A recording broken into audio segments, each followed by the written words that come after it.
What's up, guys? Can y'all hear me? Yeah, can you hear us? We got Yep, we got you. We got you. Talk to me. Yeah, Brian, I guess I'll get us started. Obviously, Scott told us, obviously, Trey's out for the year.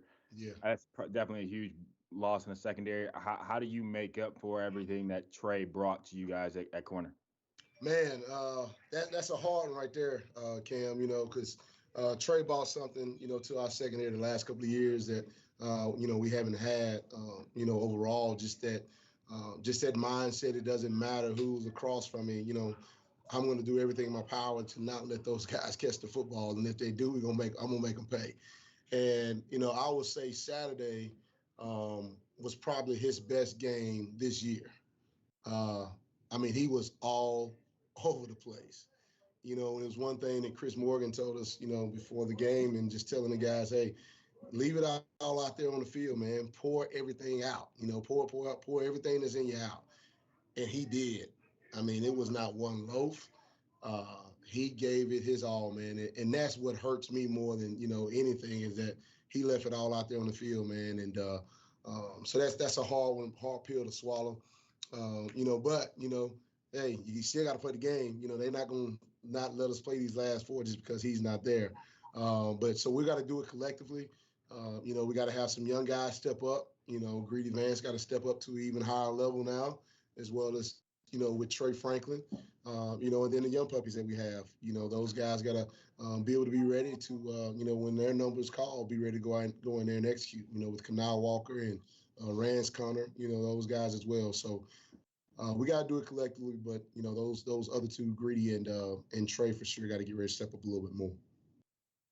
Kind of football to that. You mentioned Greedy. He seems like he's progressed so much from his true freshman year. Where do you see the most growth in Greedy this year?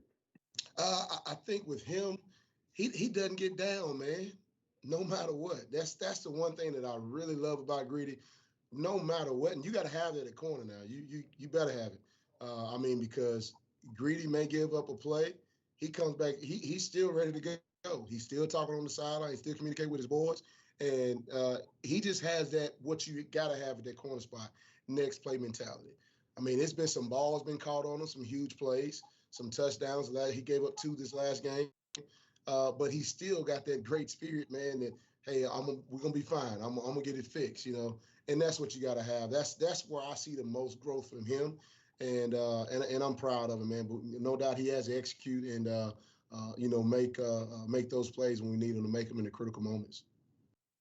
Hey, Brian, Michael McCammon, Cardinal Authority. Kind of a similar note, how have you been impressed by Trey's progress since he's arrived? Obviously, he's going to be counted on more now. So what have you thought about his progress?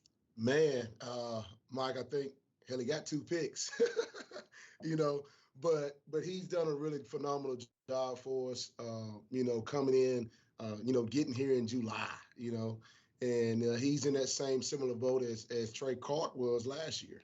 And, he came in, learned the system, very, very sharp kid. And it's twitchy, and that's what I like in corners that really are twitchy and can come in and out of their breaks and be able to play fade balls and, and have jumping ability and most definitely have ball skills. And he has that. And, but I'm very pleased with where Trey is, considering where how long he's been here. And he will only continue to get better, and that's what he's done. Got better day in and day out, and week in and week out as well. So look forward to seeing him continue to progress throughout the rest of the season. Brian, early in the year, I think it was the UCF game when obviously Jalen got that game-winning pick. You guys talked a lot about just wanting to force turnovers or get off the field when the offense turns the ball over. We've only given up 2 touchdowns to 2 field goals off turnovers this year. Is it a mental change, or is it something you guys are doing? Well, what do you see working for you guys right now? Well, I think it's a mindset that, I kind of started this a couple of years ago. I can't think of what's my man's name. I can't think of the guy's name that, it's a long, nice little video, about 2.5 minutes. I can't think of his name. It may have been Jockey or something like that. I can't think of his name. But anyway, his message was, no matter the circumstance, good, right? Good. Let's go out here and perform, no matter what. Ball's on the 2-yard line. The offense is fumbling. It's on the 2. Good.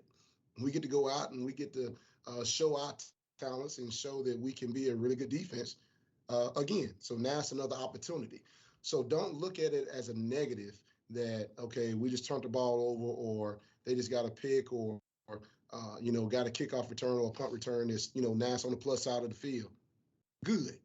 And those are the things that we tell our guys, whether it's good or whether it's so what, now what. That's another frame that we have. So what, now what, it doesn't matter. And I think the guys are really buying into it, and they are really taking heed to it. And no matter where we put the ball, that we have to go out there and we have to stop those guys. And we've done it for the most part. And a couple of times we have not. And so I'm very pleased from that standpoint that our guys have that mentality. Even once they take the field, we're going to stop them no matter what. Hey, Bryan, Matt McGavick with Sports Illustrated. Obviously, Clemson on offense hasn't had quite the year that they're accustomed to. But when you're watching film, breaking it down for your guys, what's one thing you see on film that you kind of point out to your guys and you tell them, see, they might not be that great what they're used to, but this is what you got to look out for? Oh, absolutely. I mean, you think about all the 5 stars and 4 stars that they have really good talent. Anytime you have talent, on a team, there's always going to be possibilities or scenarios to where they may make a play just because of who they are, right? And, even though, like you said, they're not putting up as many points as they normally have, the yards, a lot of the, Sports Center type plays that they have used to put up, they still have them. You see every now and again, you see it. And that's what we point out to the guys. Like, listen, man, no matter what's going on, they may not have put up, a certain amount of yards and points, but you do see this throw on the rollout in the back of the end zone against NC State that he made, right? You do see that Shipley can break a tackle and go the distance if need be. So they have what it takes to be able to continue to do what Clemson has done over the years, and that's just what we're just stressing to the guys. Listen, they may have this record, but they still are Clemson. They still have a lot of really good players, and we just got to go out there and make sure we perform and execute, like we have for the most part in the last couple of games up until that fourth quarter. Hey, Bryan Brown. What have you, when you look at DJ and what he has done for them at quarterback this year, how would you how do you kind of game plan a little bit? And what, I guess maybe what's the key? What's the biggest key in keeping him uncomfortable?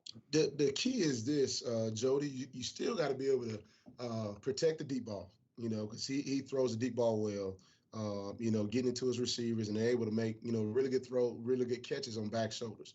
And, that's the one thing I think he does a good job of with timing a little bit. And then you just got to kind of disrupt his quick game because he's really good throwing the ball, underneath 10 yards a lot of the times. And so you got to kind of disrupt and give him different looks that he has not seen yet on film. He's seen a lot of looks. He goes against a defense where they do a lot of things. But, just from our standpoint, just want to try to mix it up a little bit, get to him when we can get to him and, drop when we need to drop if need be. But just give him different looks to kind of make him uncomfortable to where it's not just a rhythm throwing. And, and that's one thing we tried to do last game with Leary, try to keep him off of rhythm a little bit. But that sucker was good too, man. He was able to put the ball in places to where only his guys could catch it. So, but yes, you have to do a good job of mixing it up with him, Jody, and, just kind of get that rhythm off a little bit so he's not as successful as we want him to be. Hey, Bryan, you mentioned, obviously, when Monty went down, you had to change some things. There's some packages you couldn't run. With Trey out, is the same thing? Is there some stuff you have to cut back on defensively, which is probably rough because you guys are just kind of putting 2 really good games together? Yeah, a little bit, but I think what we've done over the last couple of weeks, Cam, is especially that off week, we were able to get some guys in and rotate them in certain spots to where we could have some depth just in case somebody did go down. And is our depth where it needs to be? Absolutely not. We would love to have, 12 to 14 DBs, that are traveling right now. But right now we don't have, we're less than that. So, but I think, we will have to limit a little bit. But I still think we'll be able to use some of our packages that we've been able to use the last couple of games. That has helped us, to be able to get out the football field. Hey, Bryan, this is Pat Jaggers, ESPN Louisville.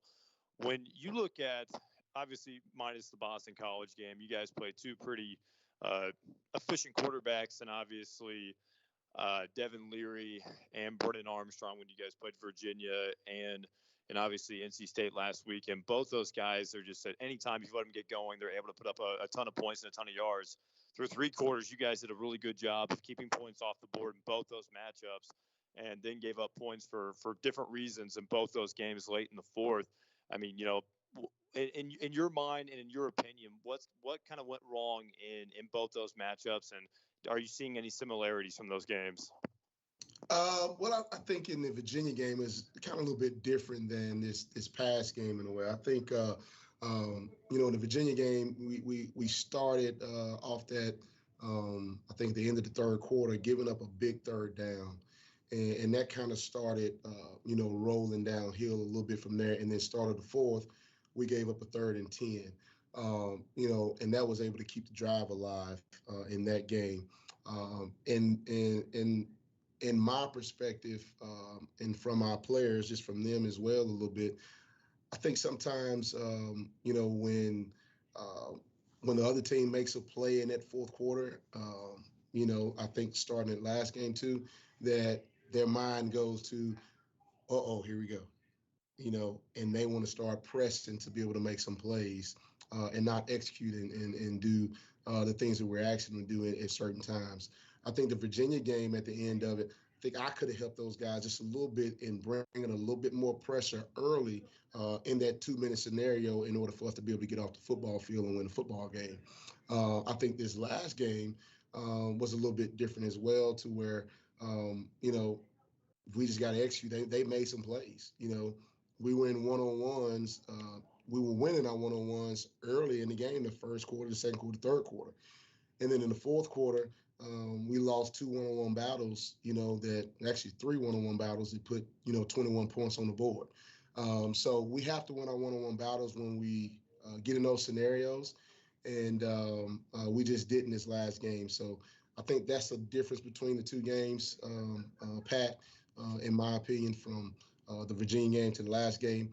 And I think we just got to go out there and execute and put in a great game plan to finish 4 quarters. We got to finish all 4. We put together 3 good quarters, and like you said, those games, we just got to finish. The calls are the same. We just got to finish, man. Bryan, a quick follow-up on that one real quick. I don't want to say it's becoming a trend, but it's happened 2 of the last 3, especially against quarterbacks that have put up a lot of yards in production this year and have really solid campaigns. I mean, how concerned are you that that's maybe becoming a trend? I'm not concerned. I'm not concerned at all because when you look at both of those quarterbacks,